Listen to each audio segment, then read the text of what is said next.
নিজেকে হারিয়ে খুঁজি ভিড়ের মাঝে, কেউ বুঝেও বুঝে না এই নীরব সাজে। আমি যেমনই হই, আমার গল্পটা আমার মতোই, অপূর্ণ অথচ অনন্য। যতবার নিজেকে গড়েছি ভাঙ্গা গড়া সময়ের ছাঁচে, ততবার জেনেছি শক্তি আসে নিঃশব্দ কান্নার পাশেই। যেদিন থেকে আপনি নিজের শক্তি চিনে নিতে পারবেন, সেই দিন থেকে আপনার কিছুই হারানোর ভয় থাকবে না।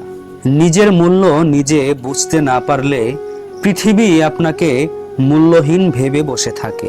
আমি নিজেকে কাচের মতো ভাবি না যে সহজেই ভেঙে যাব। আমি হচ্ছি সেই স্ফটিক যা আলোর মতো ঝলমল করে নিজের পথে এগিয়ে চলে। হাসির আড়ালে লুকিয়ে থাকে শত যন্ত্রণার ছায়া। আপনি শুধু নিজের কাছেই সত্য, বাকিরা সবাই ছায়া।